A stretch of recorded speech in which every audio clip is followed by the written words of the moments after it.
Guys, hari ini Keisha berkunjung ke Masjid Al-Jabar. Kunjung ke Masjid Al-Jabar tahun 2026, guys.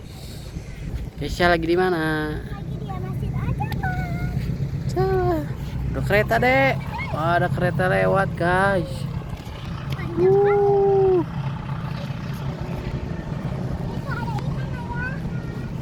Katanya ada ikannya. Itu ikan tiga itu Iya. ikan. Ayo kita lanjut ke sana yuk. Come on. Oh, sekarang luas banget, Al-Jabarnya bagus, teman-teman.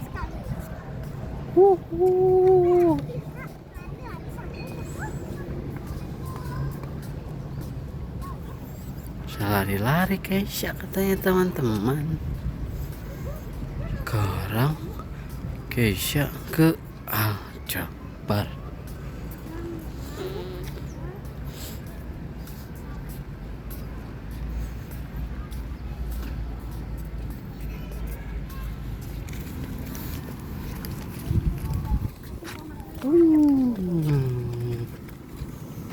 Berhubung Keisha lagi puasa, sekarang juga jadwal penukaran uang. Berenang ya. Janganlah. Kan ada perahu. Ada perahu.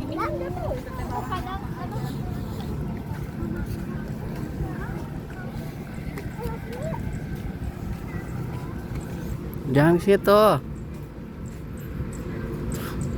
Ayo, Kek. Ada keong ya. Ada keong. Iya. Keong.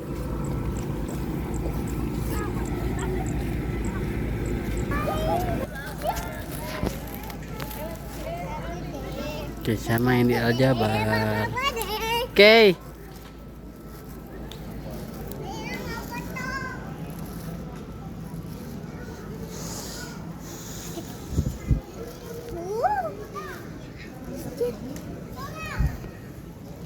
Ayah, Hmm.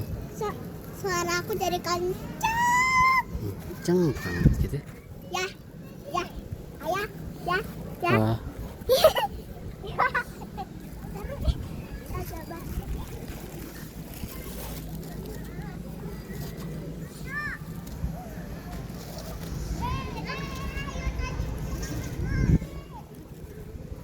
Ayah gede. Ayah itu. Bentuknya bentuk segitiga. Mau ke masjidnya? Ayah, teman-teman ayah mana? nggak ada teman-teman, kita kan ngantri. Keisha di Al-Jabar, teman-teman. Ya, mau ke sini. Yuk, lihat.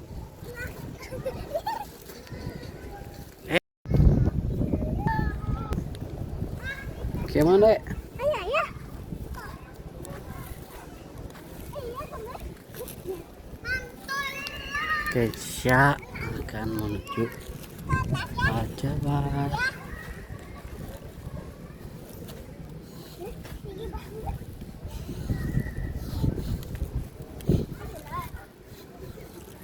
Pelan-pelan ya. Sini, Cin. Lagi anak tangga, teman-teman.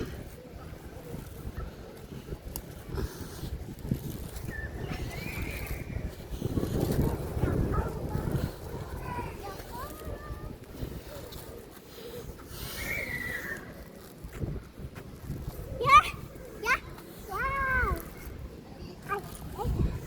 Belum boleh ke dalam, Dek. Karena belum azan. Masih belum boleh ke dalam, teman-teman.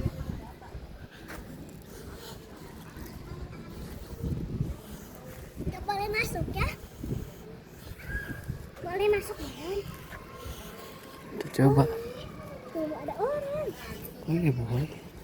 Boleh ya? Situ. Yuk.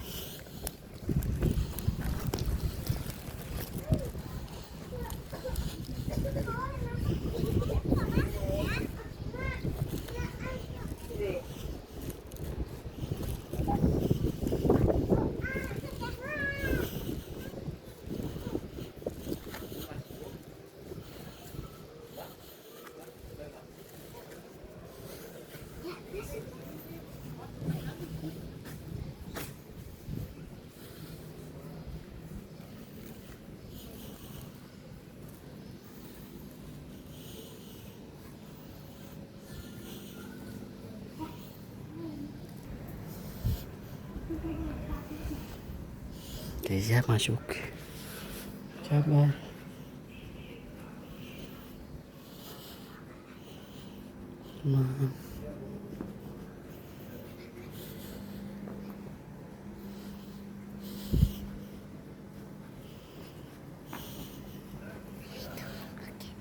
Wow, Insya Allah, tabarakallah.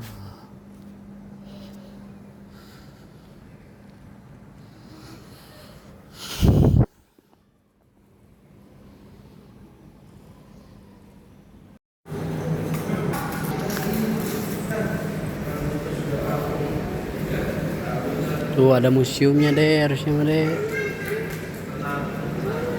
Siangnya dulu. Tapi ditutup.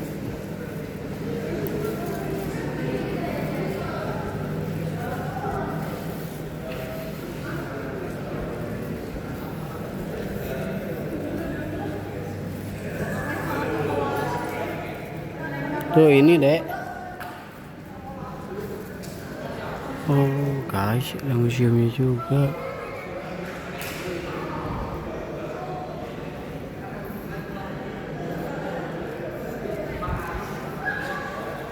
Wow. Sini dek.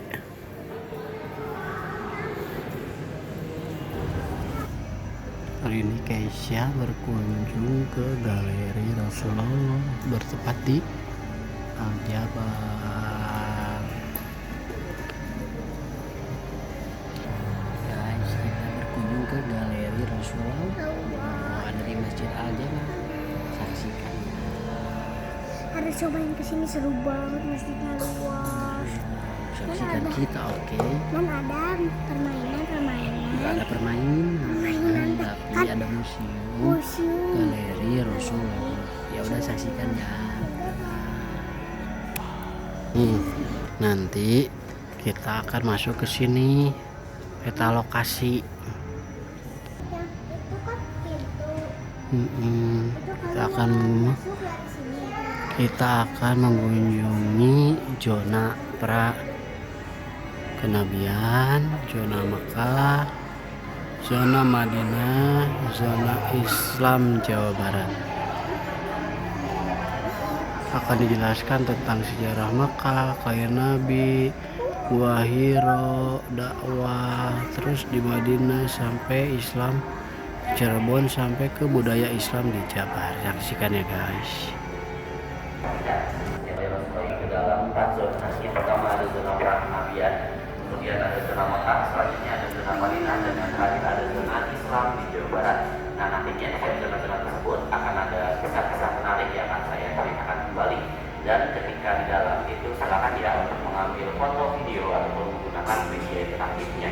Kalau untuk peraturannya sendiri itu hanya 2 saja Bapak Ibu. Yang pertama dilarang menyentuh apapun, dan yang kedua itu dilarang melewati garis pembatas yang berwarna merah. Oh iya. Bismillahirrahmanirrahim.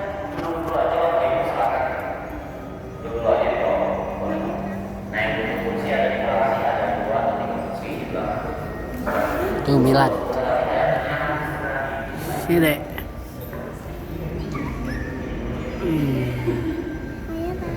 Nggak apa-apa tuh lihat. Ini teh milad Nabi Muhammad tuh. Miladnya adalah ulang tahun Nabi Muhammad. Nanti bakal ngomong.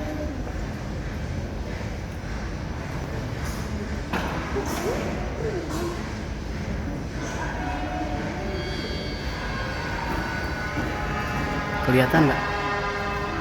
Kelihatan nggak? Hah? Mau pindah ke tengah. Sini aja udah di sini.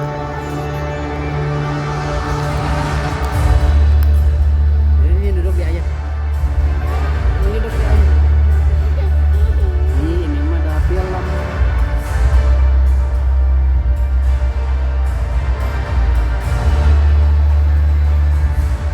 Enggak apa-apa deh, ini mah film Rasulullah. Suaranya kan. Enggak apa-apa. Dedek Keisha takut teman-teman. Lah ini kan cerita Nabi ya.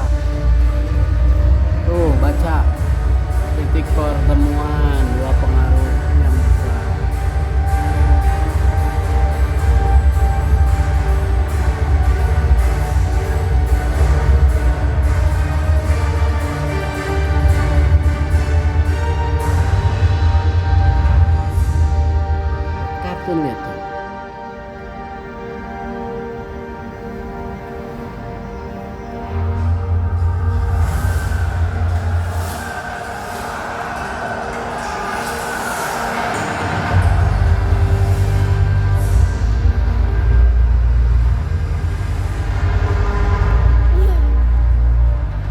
Deg-degan. Ini mah film Ini Rasulullah. suaranya kenceng banget.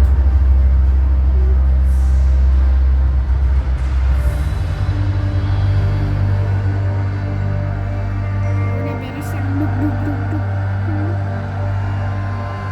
Iya ada itu apa sih unta?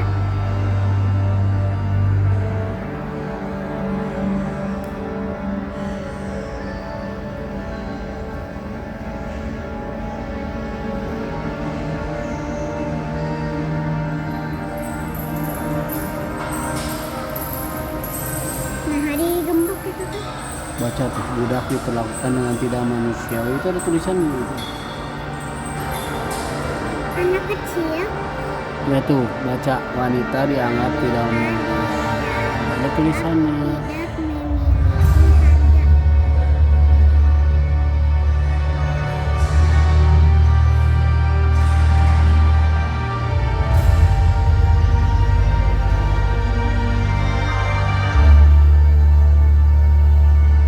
Saya takut. Aku takut. Dengan dingin. Aku dingin sama takut.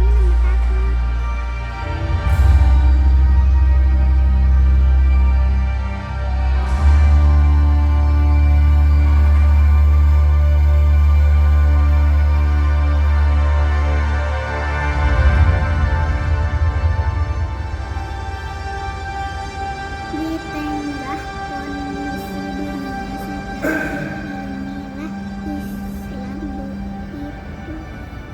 Ya baik, Bapak Ibu semua, jadi adalah sebuah tayangan pembukaan mengenai sejarah dari Jazirah Arab ya, ketika zaman jahiliyah atau zaman Itu sejarah. kebodohan, yang mana pada saat itu banyak sekali masalah-masalah yang terjadi Ngeri. dan atasnya dari Allah SWT. Nabi Muhammad SAW pun dilahirkan di dunia ini sebagai rahmat untuk kita semua. Nah sekarang silakan ya untuk berdiri lagi Bapak Ibu. Berdiri. Kita mulai perjalanannya dari area villa Nabi Muhammad SAW. Boleh saya jalan Iya, Nah, di sini kita akan melihat sebuah milad. peristiwa besar yang berkaitan dengan kelahiran dari Nabi Muhammad SAW. Tuh, kelahiran. Terjadi sebuah peristiwa penyerangan pasukan penjajah yang dipimpin oleh seorang raja yang bernama Abraham. Ini ada juga bisa lihat di sini ada animasinya. Ya. Ketika Raja Abraham sedang memimpin pasukan penjajahnya kota Mekah untuk menghancurkan Ka'bah ya. Lalu di samping kita itu bisa dilihat itu adalah lukisan dari kekalahan pasukan penjajahnya. Mereka dikalahkan oleh burung-burung ababil yang diutus oleh Allah, dan burung-burung tersebut menyerang mereka menggunakan batu panas yang dibawa dari api neraka. Lalu di sebelah sini juga ada perkiraan rutenya, diperkirakan mereka berasal dari sebuah daerah yang bernama Sanaa ya. Kemudian di sebelah sana ada surat Al-Fil, Bapak Ibu ya, yang mengisahkan mengenai tahun gajah. Nah, itu sedikit kisah mengenai tahun gajahnya. Dan sekarang kita akan masuk ke fase pertama yaitu pra-nabian, Bapak Ibu ya. Boleh sambil berjalan ke sebelah sini. Nah, di sini itu membahas mengenai masa Rasulullah sampai beliau diangkat menjadi Rasul di usia 40 tahun ya. Boleh sambil di foto video saja silakan. Nah, di sana juga ada silsilah dari Nabi Muhammad SAW-nya, mulai dari Qusay bin Kilab yang lahir tahun 400 Masehi, kemudian berlanjut sampai ke Nabi Muhammad SAW yang lahirnya di hari Senin tanggal 12 Rabiul Awal di tahun Gajah di tahun 571 Masehi. Dan lahirnya itu dalam keadaan yatim karena sang ayah Abdullah itu meninggal dunia ketika Rasulullah masih di dalam kandungan Bunda Aminah. Lalu di panel ini ditutup kepada cucunya Rasulullah ada Al Hasan dan juga ada Al Husain yang terbaik. Nah, kemudian kita lanjutkan ke sebelah sini silakan. Nah di sini barulah kita membahas mengenai masa kecilnya Rasulullah, yang mana ketika kecilnya Rasulullah pun tinggal bersama ibu sesuanya ya, yang bernama Ibu Halimah Sa'diyah. Beliau diberikan oleh Rasulullah mendapatkan pendidikan akhlak dan juga pendidikan berbahasa bangsa yang baik. Dan kemudian di usia 4 tahun dikembalikanlah Rasulullah kepada perempuan Bunda Aminah ya. Sayang sekali Bunda Aminah meninggal dunia ketika Rasulullah tepat berusia 6 tahun nih. Nah oleh karena itu Rasulullah itu diasuh oleh kakeknya yang bernama Abdul Muthalib. Boleh sambil jalan aja Bapak Ibu ke sebelah sini silakan. Ini diasuh oleh kakeknya yang bernama Abdul Muthalib, dan juga di sana ya ada animasi ketika Rasulullah SAW kecil, beliau bertemu dengan malaikat yang mana pada saat itu dadanya dibelah Bapak Ibu ya. Kemudian diangkat dan disuntikan menggunakan air santai. Nah, ini gambarannya seperti itu. Nah, setelah kakeknya meninggal dunia, barulah Rasulullah diasuh oleh pamannya nih yang bernama Abu Thalib.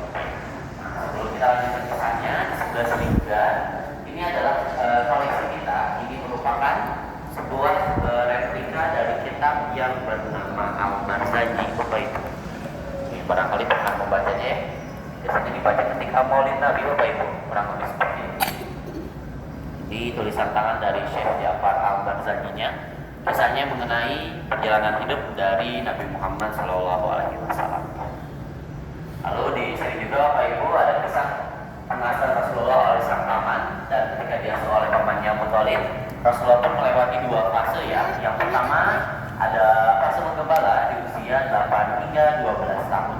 Rasulullah menjadi seorang penggembala domba untuk membantu ekonomi dan desa.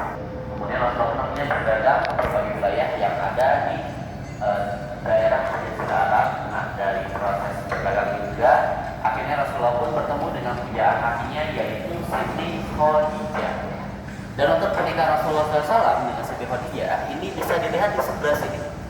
Boleh kalau mau dicoba ke depan aja. Ini adanya. Coba deh. Boleh. Boleh coba. Mau nggak? Depan aja. Di scroll aja kayak pakai handphone ini. Sini mau cobain nggak? Depan aja. Tuh ganti-gantian ya. Nah. Ini, kalau udah nggak bisa ke bawah lagi. Bisa nyobain. Ada lagi ya, gitu ya. Nah jadi Bapak Ibu, ketika Rasulullah menikahi Siti Khadijah ini, Rasulullah itu memberikan maharnya itu sebesar 20 ekor unta dan 12,4 ounce emas ya, atau kalau dirupiahkan nilainya bisa mencapai 2 miliar Bapak Ibu ya. Dan mereka ini dikaruniai 6 orang anak, yaitu ada Al-Qasim, Zainab, Abdullah, Ruqayyah, Ummu Kulsum, dan Fatimah Az-Zahra. Kemudian Bapak Ibu boleh dilihat di sebelahnya, ini adalah penggambaran dari tempat tidurnya Rasulullah. Silakan dilihat lebih dekat. Di depan kita juga ada beberapa replika pakaian yang digunakan oleh Rasulullah ya, seperti ada bajunya, ada pelindung kepala, dan juga ada alas kakinya. Ya, kurang lebih seperti itu saja dan sangat sederhana sekali. Kalau untuk yang di sampingnya ini adalah maket dari rumah Siti Khadijah. Ini ada rumahnya itu di tengah-tengah Bapak Ibu. Boleh dilihat lebih dekat. Kita tidak diberikan atap ya, agar Bapak Ibu juga bisa tahu nih bagaimana isi dalam dari rumah Siti Khadijah. Dan di sekitarnya itu merupakan lingkungan dan tetangganya. Kemudian di samping ini juga Bapak Ibu semua, ini adalah perabotan di dalam rumah Nabi, yang mana perabotan juga sangat sederhana sekali, hanya terbuat dari tanah liat ataupun terbuat dari batu yang hangat. Nah, di sana ada berbagai macam alat untuk makan, minum, menyimpan sambal, juga menyimpan roti dan masih kemudian kita akan bisa di sebelah sini. Di sini ada kisah mengenai sejarah dari Mekah dan juga Ka'bah dari masa ya. Jadi di tengah-tengah kita, nah ini adalah maket dari Masjidil Haram. Masjidil Haram. Itu kondisinya masih berupa power dari orang-orang yang lalu di tengah-tengahnya itu ada Ka'bah. Dan Ka'bah itu dahulunya dikelilingi oleh berhala-berhala. Tuh videonya itu. Berhalanya seperti tiang-tiang kain yang berwarna gold. Dan juga di depan kita ini ada animasinya Ka'bah dari berbagai Kita kabar dulu kayak gitu. kain hitam itu yang dinamakan sebagai aswaki. Dan juga di atasnya itu dihiasi dengan emas. Nah, bagian-bagian dari Ka'bahnya teman-teman semua bisa lihat nih ada di belakang kita. Itu adalah bagian-bagian dari Ka'bahnya ya, seperti ada di Hijar Ismail, pintu Ka'bah, Mu'tazam, Hajar Aswad, dan masih banyak yang lain. Itu bagian-bagiannya. Dan untuk yang di sebelah sini ini adalah kondisi Ka'bah dari masa-masanya dimulai dari tahun 2010 Masehi Bapak Ibu.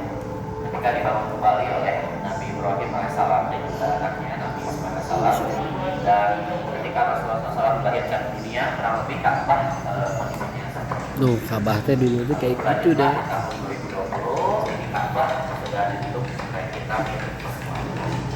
Dan ini adalah sedikit kisah yang ada di fase ya. Dan sekarang kita akan masuk ke dalam review dari Gua Hero ini. Gua Hero teh ini. Keisha. Seperti kisahnya setelah menerima wahyu pertamanya, yaitu Al-Quran surat Al-Alaq ya, ayatnya 1 sampai dengan 5 melalui perantara malaikat Jibril. Sambil foto video. Di depan kita juga ini Bapak Ibu ada surat Al-Alaq. Tuh lihat bawah itu. Ya, lalu setelah kita keluar dari Rebecca Gua Hero, nah di depan kita ini adalah instalasi surat Al-Alaq yang bermaksud memperlihatkan penggambaran yang lebih detail lagi di dalam Gua Hero-nya ketika Rasulullah pada saat itu sedang berdiam diri untuk menerima wahyu pertamanya ya. Kurang lebih kami menggambarkan kondisinya seperti ini. Dan setelah Rasulullah menerima wahyu pertamanya, beliau pun diangkat menjadi Rasul dan barulah Rasulullah berdakwah. Rasulullah pertama kali itu berdakwah di tanah kelahirannya di kota Mekah. Pasir Mekah. Kita akan bergeser terlebih dahulu ke sebelah sini ya. Di sini ada kisah mengenai dakwah dengan cara sembunyi. Bagaimana dakwah sembunyi ini salah satunya bertujuan menghindari karakter dari masyarakat Quraisy yang sudah masuk rahim. Dan dakwah sembunyi ini dilakukan kurang lebih selama 3 tahun. Lalu yang di tengah-tengah kita Bapak Ibu, ini adalah kondisi kota Mekah di masa awal kenabian. Jadi kota Mekah ini dahulunya itu dikelilingi oleh gunung-gunung batu dan juga pada saat itu sudah banyak sekali orang-orang yang tinggal di kota Mekah. Karena kota Mekah juga dijadikan tempat bertemunya para pedagang dari berbagai daerah. Lalu dari dakwah dengan cara sembunyi ini terdapat golongan orang-orang pertama nih yang memeluk ke dalam agama Islam ya, yang dikenal dengan sebutan As-sabiqul awwalun. Boleh dilihat dari teman-teman semua, dimulai dari istri Rasulullah yaitu Siti Khadijah binti Khuwailid, kemudian ada Abu Bakar As-Siddiq, Sa'ad bin Abi Waqqas, Ali bin Abi Thalib, Zaid bin Harisah, Utsman bin Affan, Zubair bin Awam, Thalhah bin Ubaidillah, Abdurrahman bin Auf, dan Abu Ubaidah bin Jarrah. Dan setelah Rasulullah berdakwah dengan cara sembunyi-sembunyi, beliau pun akhirnya berdakwah dengan menyampaikan langsung Ada videonya. segala apa yang diceritakan kepadamu dan berpaminglah dari orang-orang muslim. Nah, yang mana ketika Rasulullah menyampaikan mengenai agama Islam ini, banyak sekali orang-orang yang tidak suka apa yang disampaikan oleh Rasulullah, sehingga pada saat itu datanglah gangguan dan tekanan dari kaum kafir Quraisy ya. Di sini ada yang mengejek, menghina, menertawakan, bahkan ada yang melempari dengan kotoran hewan ataupun menyiksa umat muslim. Lalu untuk menghindari hal-hal seperti ini, akhirnya Rasulullah SAW pun meminta para sahabat untuk hijrah ke sebuah negeri yang bernama Habasyah atau sekarang itu letaknya menjadi negara Ethiopia, dan hijrahnya ke Habasyah ini dibagi dalam 2 gelombang. Gelombang pertama 15 orang dipimpin oleh Utsman bin Affan, dan yang gelombang kedua 102 orang yang dipimpin oleh Ja'far bin Abu Thalib. Lalu apa alasan mengapa mereka hijrahnya itu ke negeri Habasyah? Nah, alasannya bisa dilihat di sebelah sana teman-teman, poin-poin pentingnya. Nah, di sini ada 6 poin-poin penting. Salah satunya Habasyah. Ini dipilih karena Habasyah merupakan negeri yang damai yang dipimpin oleh seorang pemimpin yang adil. Bahkan pada saat itu Raja Habasyah atau Raja Najasyi ini akhirnya memeluk Islam beserta dengan keluarganya. Dan hal ini terjadinya di tahun kelima kenabian sebelum adanya tahun. Lalu kita bergeser terlebih dahulu ke sebelah sini. Di sini ada kisah mengenai Amul Huzni atau tahun kesedihan yang dialami oleh Rasulullah. Sayang sekali ya, sang paman Abu Thalib ini meninggal dunia dalam keadaan belum mengucapkan 2 kalimat syahadat ya. Jadi ketika dituntut bersyahadat, sang paman diganti oleh Abu Lahab dan juga Abu Jahal. Dan 2 bulan setelah itu Rasulullah pun ditinggalkan oleh istri tercintanya yaitu Siti Khadijah. Nah, di atas kita juga terdapat salah satu hadis yang berbunyi, terbaik yang pernah ada ialah Maryam Putri Imran dan juga Khadijah. Dan Bapak Ibu juga bisa membaca terlebih dahulu di sebelah sini. Nah, ini adalah doa yang dipanjatkan oleh Rasulullah untuk mendiang sang istri. Ini doanya sangat romantis sekali Bapak Ibu, menunjukkan betapa besar cinta yang dimiliki oleh Rasulullah kepada istri Khadijah dan juga betapa besar pengorbanan yang diberikan untuk agama Islam ini ya. Nah, karena oleh orang-orang yang beliau cintai, hati Rasulullah menjadi sangat sedih. Oleh karena itu Allah menghibur hati Rasulullah dengan sebuah perjalanan malam yang bernama Isra dan Mi'raj. Nah, sekarang Bapak Ibu, kita akan melihat tayangan Isra Mi'raj. Boleh kita jalannya sebelah sini ya. Nah, ini kita ceritanya akan naik ke atas langit ya Bapak Ibu. Langit teh. Boleh silakan berjalan. Dan sekarang kita sudah ada di atas. Jadi di atas langit. Yang sudah di sini semuanya duduk dulu aja, silakan di bawah ya. Kita akan menyaksikan lagi tayangan. Tayangannya sudah dimulai, jadi silakan untuk disaksikan dan terlebih dahulu.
Nah, jadi dari peristiwa Isra Mi'raj ini kita mendapat perintah sholat ya, yang mana awalnya adalah 50 waktu dalam sehari, kemudian menjadi 5 waktu saja.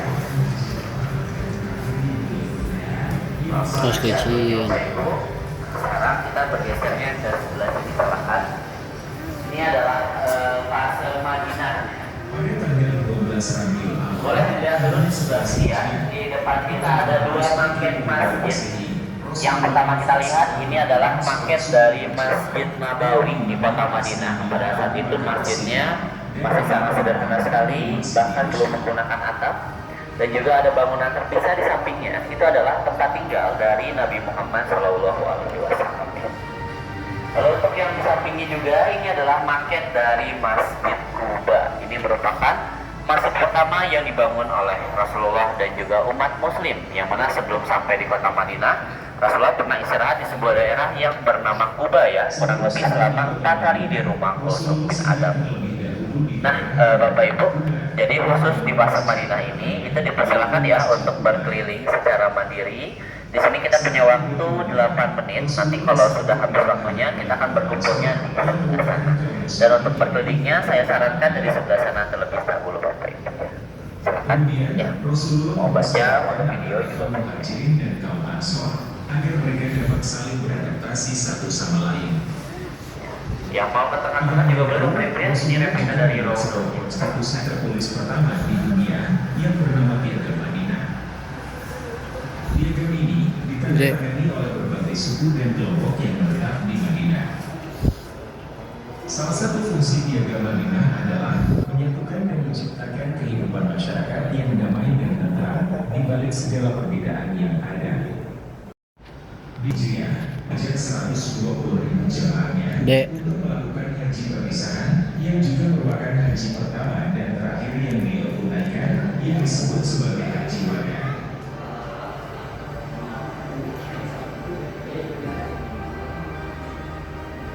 Pada tanggal 12 Rabiul Awal tahun 11 Hijriah atau 632 Masehi, Rasulullah wafat setelah melakukan sholat. Untuk lebih jelasnya lagi, di samping kita ini adalah peta penyebaran Islam di dunianya melalui 3 jalur perdagangan utama. Ada jalur sutra yang berwarna merah, kemudian jalur panukan yang berwarna putih, dan juga ada jalur kayu manis yang berwarna kuning. Dari jalur tersebut itu dinamakan sesuai dengan komoditas utama yang dibawa pedagang yang pada awalnya. Ya, seperti kita akan mengetahui lebih dahulu bagaimana akhirnya Islam bisa masuk ke Indonesia. Pada saat itu, Islam masuk ke Indonesia melalui 4 cara. Yang pertama yaitu sudah pasti perdagangan, kemudian ada pernikahan, yang ketiga pendidikan, dan yang terakhir adalah akulturasi budaya atau pencampuran budaya. Dan Islam pertama kali masuk ke Indonesia itu melalui daerah Aceh yang ada di Pulau Sumatera. Oleh karena itu di Aceh ada tradisi pertama yang bernama Samudra Pasai. Lalu untuk yang di sampingnya, ini adalah peta Jawa Barat dan juga sekitarnya. Islam pertama kali masuk ke Jawa Barat itu melalui daerah Cirebon, karena letaknya dekat dengan lautan dan menjadi pelabuhan yang sangat penting pada saat itu. Nah, salah satu tokoh penyebar Islam pada saat itu ialah Syekh Said Hidayatullah atau Sunan Jati. Dan karena Islam pertama kali masuk ke Indonesia, masuk ke Jawa Barat melalui daerah Cirebon. Oleh karena itu, di belakang kita di sini ada gerbang. Bentar, Bang. Dek. Baca tuh gerbang apa itu baca? Tenang tuh gerbang Cirebon. Nah, kita di sini akan melihat juga bagaimana masuknya Islam di Jawa Barat. Ada beberapa tokoh ini mengalami sebaran Islam di Jawa Baratnya mulai dari Haji Purwa sampai ke Sunan Jati atau Syekh Said Hidayatullah. Ini adalah catatannya. Lalu di samping kita juga ini adalah sebuah replika dari kitab yang digunakan oleh orang-orang Sunda zaman dulu sebelum adanya agama Islam, digunakan sebagai pedoman hidup mereka. Nama kitabnya adalah Sang Hyang Saksakandang Kara. Ini tulisnya oleh Sri Baduga Maharaja atau Prabu Siliwangi. Seperti itu bentuk kitabnya. Dan kita akan lanjutkan perjalanannya ke sebelah sini, baik. Nah, di sini ada 6 pesantren tertua yang ada di daerah Jawa Barat, mulai dari pesantren Nyai Goro di Karawang sampai ke pesantren Ansarudin yang ada di daerah Bangli. Inilah dalam pesantrennya, dan juga di sebelah sini ada pesantren Jawa Barat yang lebih lengkap lagi, baik. Mulai dari Nyai Goro hingga ke Kiai Haji Dono Hadas. Silakan dilihat terlebih dahulu. Wah, sebenarnya tenang. Nah, sekarang kita lanjutnya ke sebelah sini belakang. Nah, ini adalah ruangan koleksi kita, Bapak Ibu semua. Jadi di sini salah satu koleksi kita yang cukup dikenal oleh masyarakat luas. Ini adalah replika atau tiruan dari Al-Quran Musab Sundawi. Kenapa ada kata Sundawinya? Karena Al-Quran ini memiliki ciri khas di pinggiran halamannya. Jika di akhir halamannya itu menggunakan ciri khas dari daerah-daerah yang ada di Jawa Barat. Contohnya, yang ini Bapak Ibu ada batik mega mendungnya itu berasal dari daerah Cirebonnya. Nah, untuk motif-motif yang lainnya bisa dilihat dan dicontohkan ya semua Bapaknya. Boleh kalau mau coba tinggal diairkan aja. Ini ada nama-nama motifnya Bapak Ibu. Ada motif Kina, motif Garut, motif Tasik, dan masih banyak yang lainnya. Nah, untuk yang aslinya itu Bapak Ibu ya, itu dibuatnya kurang lebih sebesar ini. Ini semuanya bukan dicetak, melainkan ditulis tangan. Dikerjakannya selama 2 tahun Bapak Ibu, dari tahun 95 sampai 90 itu. Iya tuh. Yang mengerjakannya ada 50 orang lebih, dan untuk yang aslinya itu disimpan di perpustakaan Pusdai Bandung. Sedangkan untuk yang sampingnya itu adalah tempat untuk menyimpan Al-Qur'annya. Jadi satu kotak ini itu hanya bisa menyimpan sebanyak 10 juz saja. Jadi satu bacanya ini 1 juz, 1 juz, 1 juz. Jadi di sini ada 4 masjid tertua. Yang pertama ada Masjid Agung Sang Cipta Rasa di daerah Cirebon. Kurang lebih bangunannya seperti ini. Perpaduan antara budaya Jawa, Hindu dan juga Cina, Bapak Ibu, dibangun oleh Sunan Gunung Jati.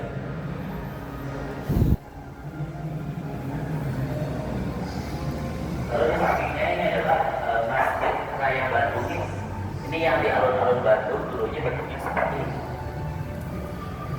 Ini ada foto dulunya dan ini yang sekarang kita kenal. Jadi sudah sangat berubah bentuknya daripada bentuk. Lalu di belakang ini ada Masjid Agung Banten, boleh dilihat lebih dekat. Dibangun di masa Sultan Maulana Hasanuddin, yang mana beliau adalah anak dari Sunan Gunung Jati. Dan yang terakhir Bapak Ibu, boleh dilihat di sebelah sana ada Masjid Agung Manunjaya yang ada di daerah Tasikmalaya. Dan ini adalah tempat masjid tertua yang ada di wilayah Jawa Barat. Keisha. Juga ada bagian-bagian dari masjid yang terdapat di belakang kita ini. Keisha. Seperti ada lembaga, Nanti kan muter sayang. dan ini juga ada momolog atap dari masjid. Gak boleh, tidak boleh main tuh. Kita jalannya ke sebelah sini ya Bapak Ibu. Nah, di sini setelah kita melihat mengenai 4 masjid tersebut, di sini ada kisah bagaimana peran masyarakat Islam Jawa Barat itu melawan pemerintah kolonial Belanda. Dan di depan kita ada beberapa gerakan melawan kolonialnya yang mana dipimpin oleh para pendiri ataupun pemimpin pesantren pada masa itu. Dan di bawahnya ini merupakan diorama Islam dan perjuangan yang ada di daerah Jawa Barat. Nah, ini ada simbol dari perjuangan masyarakat Islam Jawa Barat ini. Dan juga di samping kita ini adalah daftar dari para pemimpin yang terkait dengan biografi singkat.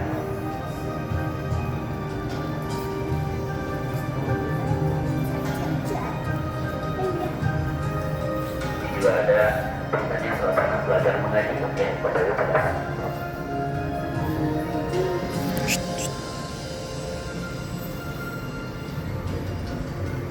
Nah, kalau kita lanjut ke sebelah sini, Bapak Ibu, di sini ada kisah Islam di bidang pendidikan. Nah, di sini ada sistem pendidikan Islam tradisional yang mana pada saat itu ada 2 tokoh besarnya. Yang pertama ada pendiri dari Nahdlatul Ulama yaitu Kiai Haji Hasyim Asy'ari, dan sebelah ada pendiri dari Muhammadiyah yaitu Kiai Haji Ahmad Dahlan. Sedangkan untuk lembaga pendidikan Islam modern ini didorong terbentuknya itu oleh 2 lembaga.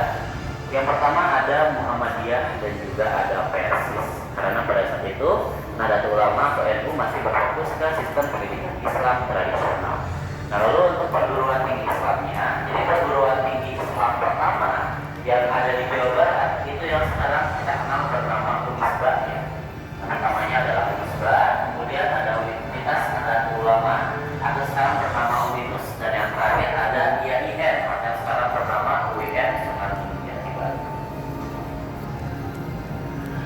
Dan yang terakhir sebelum kita melihat tayangan tersebut, di sini ada organisasi Islam Nasional dan Jawa Barat yang mana dibagi dalam 4 periode, mulai dari perang kemerdekaan hingga ke 1998 sampai berikut daftar dari organisasi Islam Nasional. Ini ada boleh duduk dulu ya di sebelah sini. Jadi sebelum kita keluar kita hanya melihat tayangan. Silakan saja duduk dulu Bapak Ibu.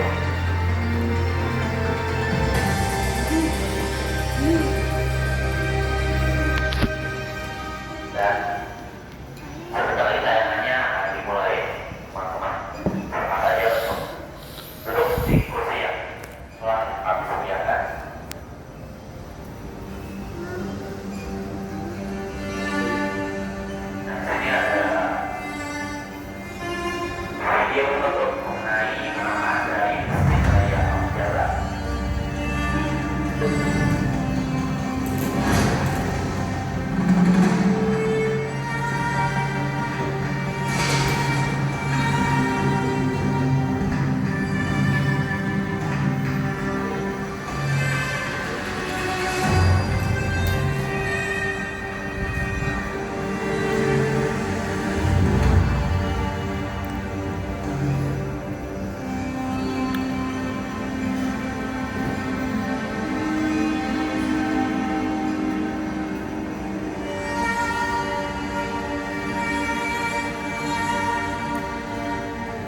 garis, lengkung, ruang, dan volume yang mulanya bersifat abstrak bisa jadi harmoni kalau dikombinasikan.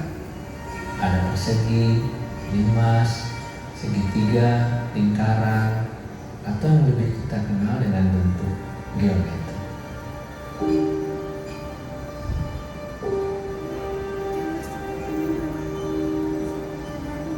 Dalam Sejarah perkembangan aljabar. budaya Islam, kita bisa Sejarah lihat bentuk aljabar. geometri hampir di mana-mana kita jumpai. Para cendekiawan Muslim terdahulu terinspirasi bentuk-bentuk sederhana dari Dedek. Yunani dan mereka mencampurkannya dengan ilmu matematika. Lalu berkembang dan menjadikannya sebagai bentuk ekspresi visual yang umum disebut sebagai pola geometri Islam. Pola ini yang kemudian kita bisa lihat pada bentuk arsitektur Masjid Raya Al-Jabar.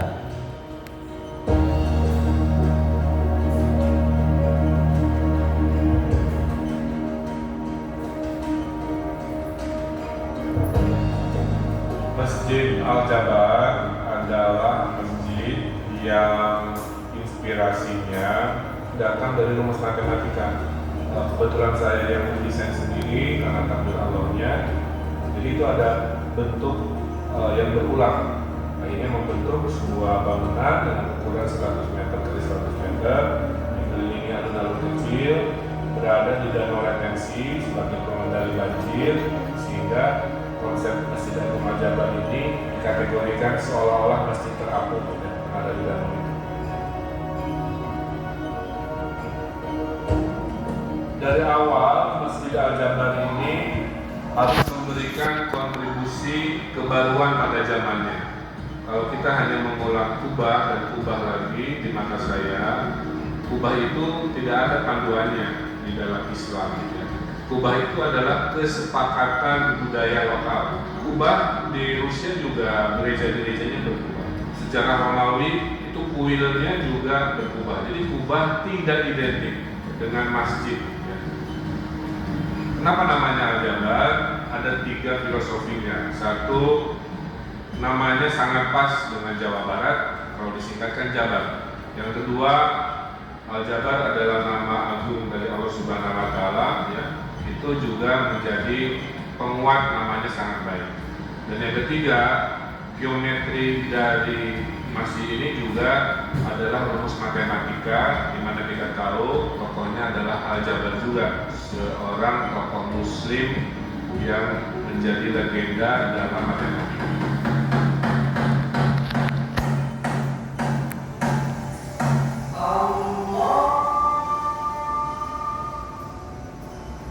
Ya, baik Bapak semua, jadi saya sudah selesai ya sama untuk berdiri kembali dan kita akan keluar dari Seru.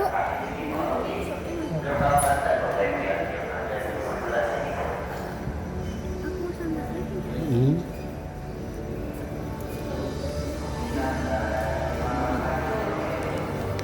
Ini adalah ruang kontemplasi atau ruang perenungan. Kurang lebih konsepnya ini bisa diam sambil melihat apa yang ada di dalam sebuah kitab. Nanti Bapak Ibu yang mau mengambil foto video itu dipersilakan sebelum keluar dari dalam ruang. Dan Bapak Ibu semua, ruang ini menjadi agak-agaknya yang ada di dalam ruang. Dan saya menemani perjalanannya sampai sini saja. Saya banyak terima kasih banyak sudah berdiri dan saya Dedek, dedek.